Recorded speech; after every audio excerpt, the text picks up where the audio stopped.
दोस्तों, अपने समय का सबसे बड़ा जहाज आरएमएस टाइटैनिक किस तरह से डूबा था,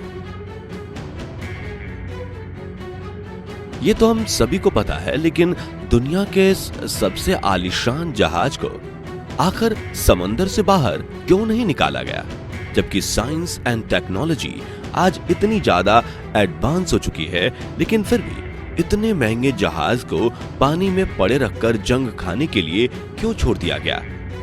इसके पीछे का कारण जानकर दंग रह जाएंगे।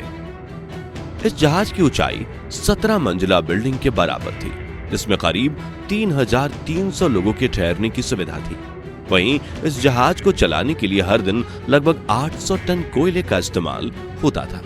कहा जाता है कि टाइटैनिक में 3 फुटबॉल मैदानों की जितनी जगह थी और इस जहाज का हॉर्न इतना तेज था कि इसे आप 11 मील की दूरी से भी सुन सकते थे।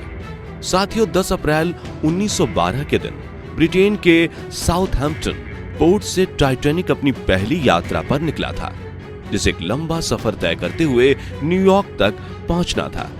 लेकिन अपने सफर के 4 दिन बाद ही 15 अप्रैल 1912 के दिन टाइटैनिक एक बड़े आइसबर्ग से टकराकर 2 हिस्सों में टूट गया और समुद्र की गहराइयों में डूबकर छुई मुई हो गया।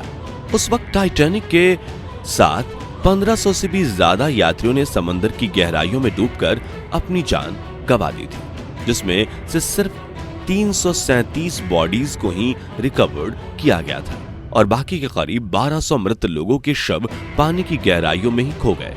वहीं काफी कोशिश करने के बावजूद भी खोजकर्ता को नॉर्थ अटलांटिक ओशियन में खोए टाइटैनिक का कोई पता नहीं चला और टाइटैनिक का अस्तित्व हमेशा हमेशा के लिए खत्म हो गया।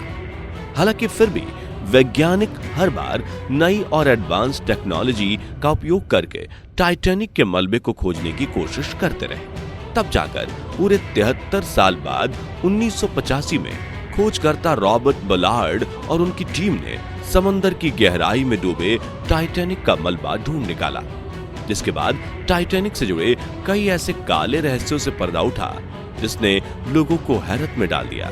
दरअसल ये जहाज समंदर की 12,000 फीट यानी कि 3.6 किलोमीटर से भी अधिक गहराई में डूबा था और कुछ सबूतों के मुताबिक आरएमएस टाइटैनिक डूबने से पहले बिल्कुल सही सलामत था। लेकिन जैसे जैसे ये जहाज समंदर की गहराइयों में डूबता गया, इसके 2 टुकड़े हो गए। लेकिन अब सवाल आता है कि आखिर ऐसा क्यों हुआ? तो Titanic the new evidence documentary के मुताबिक टाइटैनिक आइसबर्ग से टकराने की वजह से नहीं डूबा था, बल्कि आग लगने की वजह से यह जहाज डूब गया था। टाइटैनिक के मलबे को सही लोकेशन पर मिलने के बाद खोजकर्ताओं ने कई बार इसकी जांच की और इन्हें पता चला कि टाइटैनिक में मौजूद कई चीजें बिल्कुल सही सलामत हैं और इसे रिकवर करके फिर से बनाया जा सकता है। और दुनिया भर के कई वैज्ञानिकों ने टाइटैनिक को समंदर की गहराइयों से बाहर निकालने की अलग अलग तरकीबें खोजना शुरू की, जिसे सुन लोग ये कयास लगा रहे थे कि दुनिया के सबसे बड़े जहाज के मलबे को समंदर से बाहर निकाल लिया जाएगा और एक बार फिर से टाइटैनिक को बनाया जाएगा। लेकिन ये उतना आसान भी नहीं था, क्योंकि आज की मॉडर्न टेक्नोलॉजी की मदद से जिस तरह डूबे हुए जहाज को खींचकर बाहर निकाला जाता है, उस तरीके से टाइटैनिक को निकालना मुमकिन नहीं था, क्योंकि टाइटैनिक 2 हिस्सों में टूटकर डूबा था। जिसके बाद वैज्ञानिकों ने सोचा कि विशाल सबमरीन और मैग्नेटिक वेव्स की मदद से टाइटैनिक के मेटल को आकर्षित करके शायद इसे बाहर निकाला जा सके। लेकिन इस काम में भी कई बड़ी बड़ी मुश्किलों का सामना करना पड़ रहा था, जिसमें सबसे बड़ा कारण था टाइटैनिक का वजन, जो 10 या 20 हजार किलोग्राम नहीं बल्कि पूरे 1,43,000 किलोग्राम था और पानी का दबाव जहाज के इस वजन को कई गुना तक बढ़ा देगा। दरअसल जिस जगह पर टाइटैनिक 12,000 फीट की गहराई में डूबा था, उस जगह पर समंदर के पानी का दबाव इतना ज्यादा था कि वहां डूबी एक स्क्वायर फीट की चीज को बाहर निकालने के लिए भी 392 किलो न्यूटन फोर्स की जरूरत पड़ेगी। तो जरा सोचिए कि टाइटैनिक निकालने के लिए कितने लाख न्यूटन फोर्स की आवश्यकता होगी और आज तक इतनी बड़ी पनडुब्बी नहीं बन पाई जो इतने ज्यादा फोर्स से टाइटैनिक के मलबे को अपनी तरफ खींचकर सतह पर ले आ सके। इसके अलावा इस तरीके को अपनाने की कोशिश करने में एक और परेशानी ये थी कि टाइटैनिक पूरे 75 सालों से समंदर के नमकीन पानी में डूबा हुआ था, जिसके कारण इसके कई हिस्सों पर जंग लग चुकी थी। ऐसे में अगर मैग्नेट की मदद से मैग्नेटिक वेव यानी कि चुंबकीय तरंगे पैदा करके इसे ऊपर की तरफ आकर्षित करने की कोशिश भी की जाए तो भी जंग लगे हिस्से को अपनी तरफ आकर्षित करना मुमकिन नहीं था। इसलिए यह तरीका भी फेल हो गया और वैज्ञानिक ने इस पर ज्यादा काम नहीं किया। अब वैज्ञानिकों ने इस जहाज के मलबे को बाहर निकालने के लिए कई मजेदार सुझाव देना शुरू किए, जिसमें से वैज्ञानिक की एक टुकड़ी ने यह तर्क दिया कि टाइटैनिक को समंदर की गहराइयों से बाहर निकालने के लिए बड़े बलून्स का इस्तेमाल किया जा सकता है। उन्होंने प्लान बनाया कि हजारों बलून्स में हीलियम गैस भरकर उन्हें टाइटैनिक से बांध दिया जाए और हीलियम गैस से भरे ये गुब्बारे ऊपर की तरफ आने की कोशिश करेंगे, जिससे इनके साथ टाइटैनिक भी सतह पर लाया जाएगा। लेकिन उन्होंने ये नहीं सोचा कि हीलियम गैस से भरे गुब्बारों को समंदर की सतह से 12,000 फीट की गहराई में ले जाना नामुमकिन है, और अगर खाली गुब्बारों को समंदर की गहराइयों में ले जाया गया तो वहां उनमें गैस भरना भी मुश्किल था। इसलिए कई तर्क वितर्क के बाद इस आइडिया को भी रिजेक्ट कर दिया गया। इन अतरंगी आइडियाज का सिलसिला चलता रहा और वैज्ञानिकों के एक ग्रुप ने टाइटैनिक को बाहर निकालने के लिए पिंग पोंग बॉल्स का इस्तेमाल करने की सलाह दी, क्योंकि ये वजन में बहुत हल्की होती है। यह आइडिया देने वाले वैज्ञानिक का कहना था कि अगर हम इन हल्की पिंग पोंग बॉल्स को पूरे जहाज में भर देंगे तो ये बॉल पानी की सतह पर आने की कोशिश करेंगी और जहाज में ऊपर की तरफ प्रेशर लगाएंगी, जिससे जहाज को बाहर निकलने में मदद मिल सकती है। लेकिन जब इस सुझाव पर एक्सपेरिमेंट किया गया तो पता चला कि यह हल्की बॉल्स पानी के अतिरिक्त दबाव को झेलने में सक्षम नहीं है। यानी कि अगर हम इन बॉल्स को समंदर की गहराइयों में ले जाकर टाइटैनिक जहाज में भर दें तो संभव है कि पानी के हाई प्रेशर की वजह से ये बॉल्स ब्लास्ट कर जाएंगी। इस आइडिया पर लगा समय और पैसा दोनों बर्बाद हो जाएंगे, जिसकी वजह से यह आइडिया भी फ्लॉप हो गया।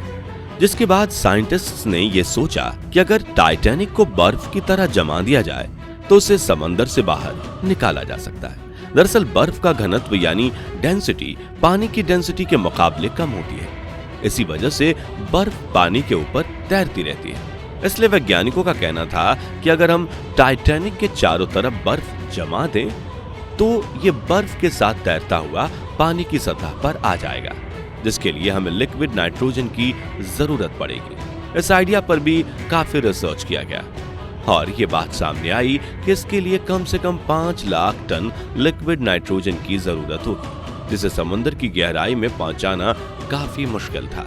और कुछ वैज्ञानिकों का यह भी मानना था कि टाइटैनिक की डेंसिटी ज्यादा होने की वजह से उससे जुड़ने के बाद बर्फ भी ऊपर आने के बजाय नीचे ही जमी रहे हो सकता है। इसी वजह से इस महंगे आइडिया के प्लान को कैंसिल कर दिया गया। आखिर में सबमरीन डिजाइनर मिखाइल रुडिनिट्स्काय ने टाइटैनिक को समंदर से बाहर निकालने के लिए एक सुविधाजनक उपाय साझा किया, जिसे करना कुछ हद तक संभव था। दरअसल मिखाइल के मुताबिक टाइटैनिक कई सालों से समंदर की गहराइयों में डूबा हुआ था, इसलिए इसमें जंगली घास, पेड़ पौधे और गाद जम चुकी थी, जिसकी वजह से इसका वजन काफी ज्यादा बढ़ गया था। और अगर इसे पानी से निकालना हो तो सबसे पहले इसकी सफाई करनी पड़ेगी, जिसके बाद इसे रस्सियों की मदद से एक पनडुब्बी और कई हाईटेक मशीनों के साथ जोड़ना होगा। फिर ये मशीनें अपने आप धीरे धीरे रस्सियों को खींचते हुए टाइटैनिक को सतह पर ले आएंगी। लेकिन इस आइडिया का सबसे बड़ा ड्रॉबैक ये था कि इन मशीनों को काम करने के लिए काफी ज्यादा बिजली की जरूरत पड़ती है, जिसके लिए समंदर में पावर प्लांट भी बनाना पड़ता। इस समस्या का भी समाधान निकालते हुए वैज्ञानिकों ने पानी की सतह पर तैरने वाले वाटर प्लांट बनाने के बारे में सोचा, लेकिन इस प्रोजेक्ट में काफी ज्यादा पैसा और समय खर्च होने वाला था और समंदर की सतह पर बने पावर प्लांट का भविष्य में कोई और इस्तेमाल भी पॉसिबल नहीं था। वहीं पानी के दबाव की वजह से 12,000 फीट की गहराई में भेजी गई बिजली की तारों के फटने की भी संभावनाएं थी। अब अगर कैसे भी करके इस प्रोजेक्ट को पूरा भी कर लिया जाता तो ये काफी महंगा था, इसलिए दुनिया भर की किसी भी बड़ी कंपनी ने इस रिकवरी मशीन में दिलचस्पी नहीं दिखाई और ये प्रोजेक्ट भी बंद कर दिया गया। कहा जाता है कि भले ही हम किसी भी तकनीक का इस्तेमाल कर लें, लेकिन टाइटैनिक को पानी से बाहर निकालने में जितना खर्च होगा उतने में तो इससे भी बेहतर और बड़े 10 जहाज खरीदे जा सकते हैं। हालांकि टाइटैनिक से दुनिया भर के करोड़ों लोगों के जो इमोशन जुड़े हुए हैं उसकी बराबरी इससे आलीशान जहाज भी नहीं कर सकता। लेकिन कंपनीज का मानना है कि हमने अगर टाइटैनिक को रिकवर करके म्यूजियम में भी रख दिया तो इससे रिकवर करने का खर्चा निकालने में ही 100 साल से भी ज्यादा का समय लग जाएगा। दोस्तों बता दें कि कुछ दिनों पहले टाइटैनिक को करीब से देखने के लिए 5 अरबपति टाइटन नाम के एक पनडुब्बी में बैठकर अटलांटिक ओशियन की गहराइयों में गए थे।